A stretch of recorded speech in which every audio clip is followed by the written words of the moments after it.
বাড়ি খালি জায়গা ছিল, এখন বাড়ি উঠছে না। আজকে আপনার চোখ দেখে বলল না, প্রত্যেকটা চোখ একটা পৃথিবী।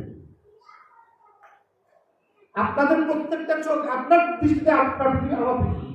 যে যত বেশি দেখবেন, যে তত বেশি শিখবেন, যে যত বেশি কিছু সে বেশি বড় সাংবাদিক হবে। আমি ছোট্ট একটা গল্প বলি। আমার বিরুদ্ধে 8,000 কোটি টাকার মামলা করছে বিকাশ, খুব পরিচিত না, তাহলে খুব ছোট মানুষ।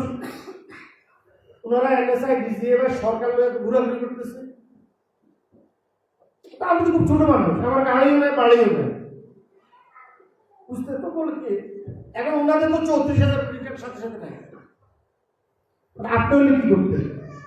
আপনার কোম্পানির 34,000 কোটি টাকা 1 সেকেন্ড চলে গেল আমার একটা রিপোর্টে, তো ওই টাকাটা ফাইলে আমার 10 বার করে জমা দিবে না?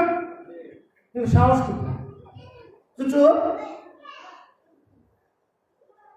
চোরের কখনো সাহস হয় না,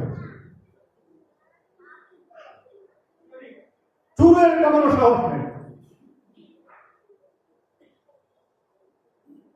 আমরা যখন বিশ্ববিদ্যালয়ে পড়তাম তো পুলিশ খালি তো পিটাইতো না, বাসি বাড়ি।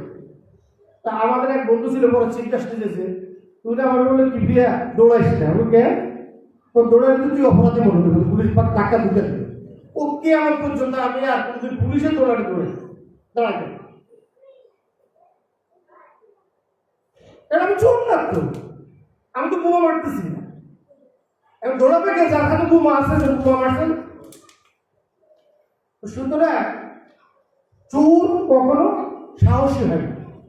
আপনারা দেখেন, এই আওয়ামী লীগ রেজিমের শেষে সব মানুষ পালাইছে, সালমান রহমান পালাইতে পারলো না কেন? এদের সবার চেয়ে তার টাকা বেশি নেই, তাকে পালাইতে দেওয়া হয় না। সে সাহস করতে পারে না যে ওই টাকার বিনিময়ে তাকে বিদেশ পাঠাবে, এই সাহসটা তার হয় না।